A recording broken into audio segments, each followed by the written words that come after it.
Bayangkan ini, Anda keluar di pagi musim dingin yang cerah dan sejuk, secangkir kopi di tangan untuk memeriksa kebun Anda. Tiba-tiba, mata Anda tertuju pada sesuatu yang mengerikan. Retakan besar dan menganga di batang pohon apel favorit Anda. Jantung Anda serasa berhenti berdetak. Apakah ini akhir dari pohon itu? Apakah semua kerja keras Anda akan sia-sia? Tenang, jangan ambil kapak dulu. Retakan pada kulit pohon memang terlihat menakutkan, tapi seringkali itu bukanlah hukuman mati. Dalam video ini, kita tidak hanya akan mengungkap misteri mengapa kulit pohon apel bisa retak di musim dingin, tetapi yang lebih penting, kami akan menunjukkan kepada Anda cara menjadi pahlawan bagi pohon Anda, langkah demi langkah, untuk menyembuhkannya dan memastikan pohon itu tetap sehat dan berbuah lebat di tahun-tahun mendatang. Anda akan terkejut betapa sederhananya solusinya. Sebelum kita masuk ke ruang operasi darurat, mari kita pahami dulu apa sebenarnya fungsi kulit pohon. Anggap saja kulit pohon itu seperti kulit kita sendiri. Ini adalah garis pertahanan pertama yang melindungi bagian dalam pohon yang sangat vital. Tepat di bawah kulit luar yang kasar, ada lapisan tipis berwarna hijau yang disebut kambium. Kambium ini adalah jantung kehidupan pohon, tempat sel-sel baru untuk pertumbuhan dibuat. Lapisan ini juga berfungsi seperti sistem peredaran darah kita, mengangkut air dan nutrisi dari akar ke daun. Ketika kulit pohon retak dan lapisan kambium ini terbuka, itu seperti luka menganga yang mengundang segala macam masalah, mulai dari serangga penggerek, jamur, hingga bakteri. Musim dingin, dengan segala keindahannya, adalah waktu yang paling berbahaya bagi kulit pohon ini karena satu alasan utama, perubahan suhu yang ekstrim. Dan inilah musuh utama yang akan kita hadapi. Penyebab nomor satu dari retaknya kulit pohon apel di musim dingin dikenal dengan nama sun scald atau luka bakar matahari versi musim dingin. Kedengarannya aneh, bukan? Bagaimana bisa pohon terbakar matahari saat cuaca dingin? Begini cara kerjanya. Pada hari musim dingin yang cerah, matahari bisa sangat terik meskipun udaranya dingin. Sinar matahari ini menghangatkan sisi selatan atau barat daya batang pohon, terutama pada pohon muda dengan kulit yang tipis dan gelap. Pemanasan ini membangunkan sel-sel kambium yang tidak aktif di bawah kulit dan getah mulai sedikit mengalir. Sel-sel ini menjadi penuh dengan air, siap untuk beraktivitas. Ini adalah jebakan maut. Pohon mengira musim semi telah tiba, padahal ini hanyalah tipuan sesaat dari matahari musim dingin yang cerah. Situasi ini menyiapkan panggung untuk bencana yang akan terjadi begitu matahari terbenam.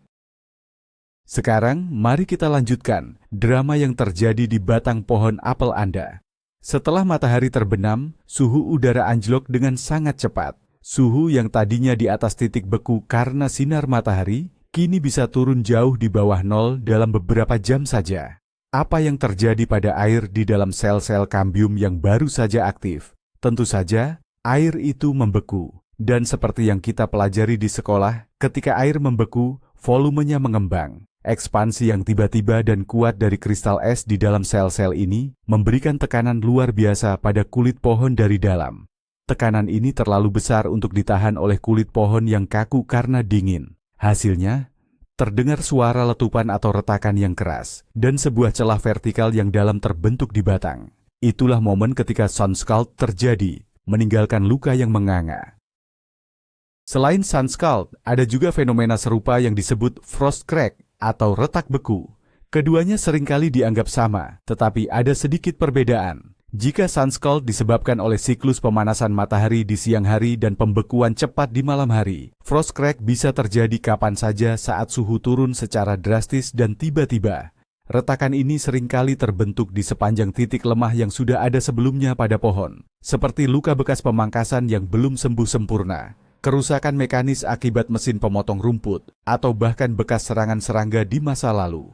Penurunan suhu yang ekstrim menyebabkan kayu di bagian luar menyusut lebih cepat daripada kayu di bagian dalam.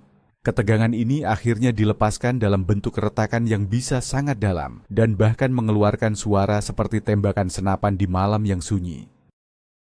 Penting untuk memahami bahwa tidak semua pohon apel memiliki risiko yang sama. Usia dan jenis pohon sangat berpengaruh.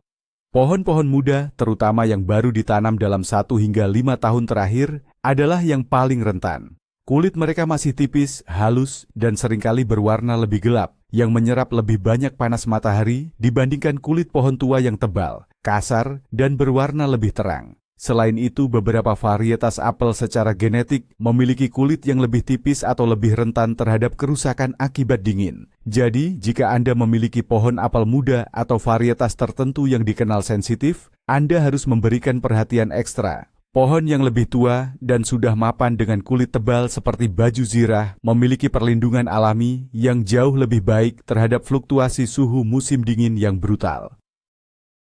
Terkadang masalahnya bukan hanya suhu. Ada faktor-faktor lain yang bisa menjadi pemicu atau memperburuk kondisi retakan. Coba periksa pohon Anda lebih teliti. Apakah ada luka lama yang tidak pernah benar-benar sembuh? Mungkin ada cabang yang dipotong terlalu dekat dengan batang beberapa tahun lalu, meninggalkan area yang rentan. Atau mungkin ada kerusakan akibat benturan, misalnya dari mobil, gerobak dorong, atau mesin pemotong rumput.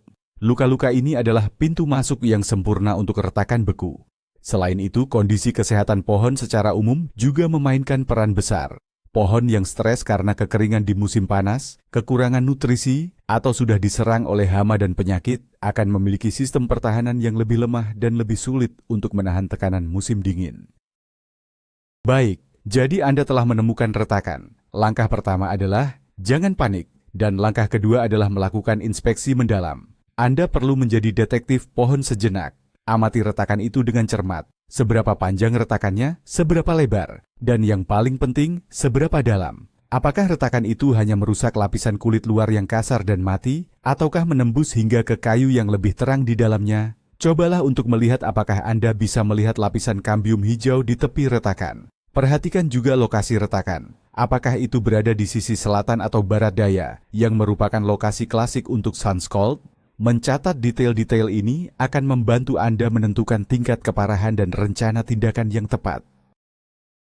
Sekarang, mari kita bedakan antara retakan dangkal dan retakan dalam, karena perawatannya sangat berbeda.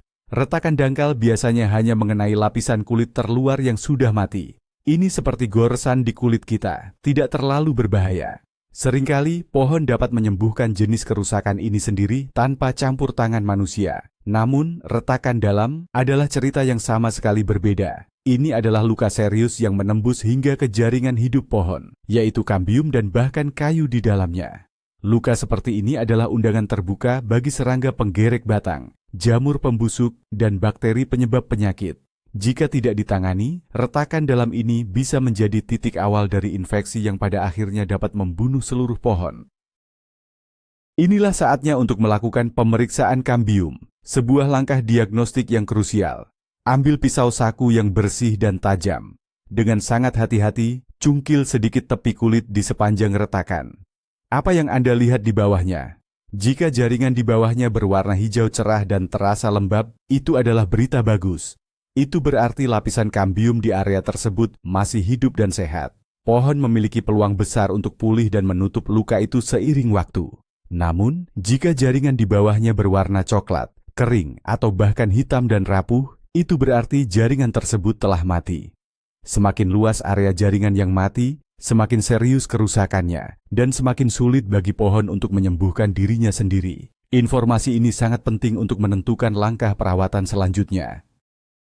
Saat Anda melakukan inspeksi, gunakan juga indera penciuman dan pendengaran Anda. Perhatikan baik-baik di dalam dan di sekitar retakan. Apakah Anda melihat adanya getah yang mengalir atau berbusa? Ini bisa menjadi tanda adanya infeksi bakteri yang disebut slime flux.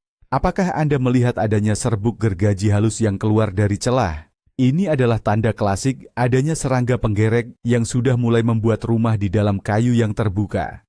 Bau yang tidak sedap, seperti bau fermentasi atau pembusukan, juga merupakan tanda bahaya yang menunjukkan adanya aktivitas mikroba di dalam luka.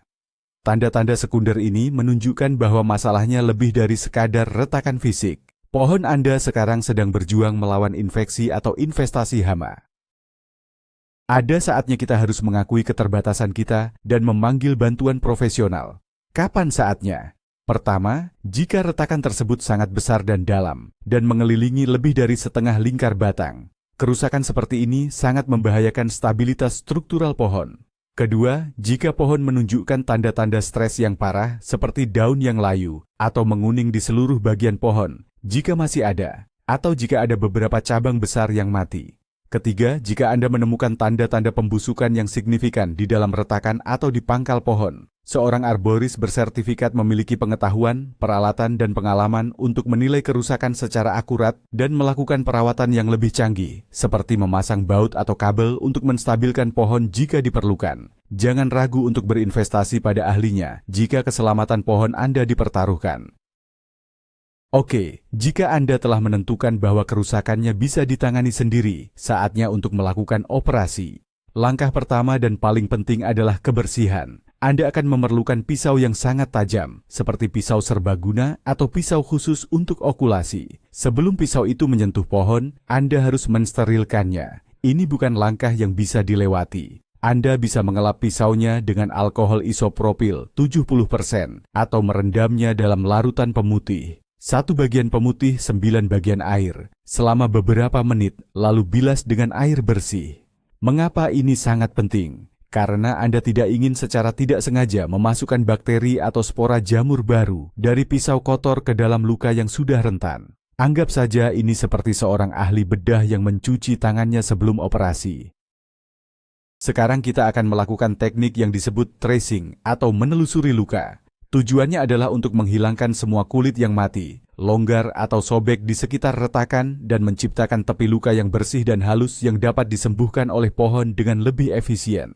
Dengan pisau tajam Anda yang sudah disterilkan, mulailah memotong kulit yang rusak. Buatlah potongan yang dangkal. Hanya cukup dalam untuk menghilangkan kulit mati hingga Anda mencapai tepi jaringan hidup yang sehat, yang berwarna hijau atau putih. Bentuklah luka menjadi oval vertikal atau bentuk perahu yang meruncing di bagian atas dan bawah. Bentuk ini, tanpa sudut tajam, membantu pohon menumbuhkan jaringan kalus penyembuh secara lebih merata dan cepat dari semua sisi, mirip seperti cara tubuh kita membentuk keropang di atas luka. Setelah luka dibersihkan, muncul pertanyaan besar. Haruskah luka itu ditutup atau disegel? Ini adalah topik perdebatan besar di dunia arborikultura. Di masa lalu, orang selalu mengoleskan, cat, atau berbagai jenis pembalut luka pada pohon. Namun, penelitian modern menunjukkan bahwa sebagian besar produk ini sebenarnya lebih banyak merugikan daripada menguntungkan. Mengapa? Karena produk-produk tebal dan kedap udara ini dapat memerangkap kelembaban dan panas di dalam luka, menciptakan lingkungan yang sempurna bagi jamur dan bakteri untuk berkembang biak. Mereka juga dapat memperlambat proses penyembuhan alami pohon dengan menghalangi pembentukan kalus. Jadi, apa yang harus dilakukan? Dalam banyak kasus, jawaban terbaik adalah tidak melakukan apa-apa. Biarkan luka yang sudah bersih itu mengering secara alami di udara terbuka. Pekerjaan Anda tidak selesai setelah operasi. Sekarang Anda harus menjadi perawat yang waspada. Selama beberapa minggu dan bulan ke depan, pantau luka tersebut secara teratur. Proses penyembuhan yang sehat ditandai dengan munculnya bibir atau gulungan jaringan baru yang membengkak di sekitar tepi luka. Ini disebut jaringan kalus. Gulungan ini akan perlahan-lahan tumbuh ke arah tengah dari semua sisi, berusaha untuk menutupi kayu yang terbuka. Waspadai tanda-tanda masalah. Apakah ada cairan aneh yang keluar? Apakah kayunya menjadi lebih gelap atau lebih lunak, yang menandakan pembusukan? Apakah ada serangga baru yang beraktivitas di sana? Jika penyembuhan tampaknya terhenti, atau jika Anda melihat tanda-tanda infeksi baru, Anda mungkin perlu melakukan pembersihan ulang atau berkonsultasi dengan ahli. Selain merawat lukanya secara langsung, Anda juga perlu memberikan perawatan pendukung untuk membantu pohon pulih. Ingat, pohon yang sehat adalah pohon yang bisa menyembuhkan diri sendiri dengan lebih baik.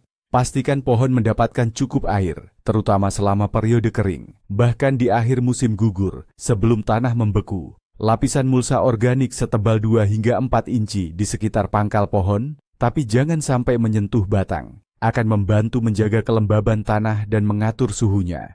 Hindari memberikan pupuk dengan kadar nitrogen tinggi di akhir musim panas atau musim gugur. Nitrogen mendorong pertumbuhan baru yang lunak dan berair, yang sangat rentan terhadap kerusakan akibat embun beku. Fokuslah untuk membangun kesehatan pohon secara keseluruhan, dan pohon akan berterima kasih dengan penyembuhan yang lebih cepat.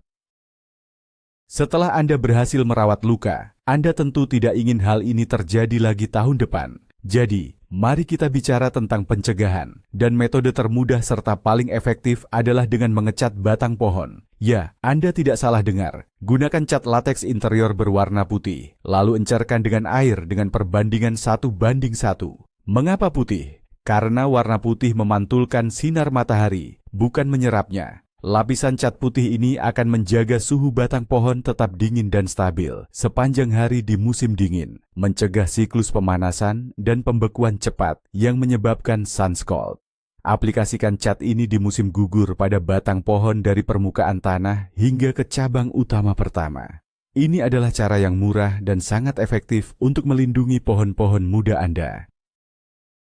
Alternatif lain untuk cat adalah menggunakan pelindung pohon atau tree wrap.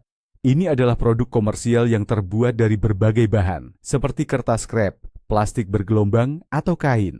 Anda cukup melilitkannya di sekitar batang pohon di musim gugur untuk memberikan lapisan isolasi dan perlindungan fisik. Ini bekerja dengan prinsip yang sama seperti cat, yaitu dengan melindungi kulit pohon dari perubahan suhu yang ekstrim dan sinar matahari langsung. Namun ada satu hal penting yang harus diingat. Pelindung ini harus dilepas pada musim semi. Jika dibiarkan terlalu lama, mereka bisa memerangkap kelembaban yang dapat menyebabkan pembusukan kulit dan juga menjadi tempat persembunyian yang nyaman bagi serangga dan hama lainnya. Jadi, pasang di musim gugur, lepas di musim semi.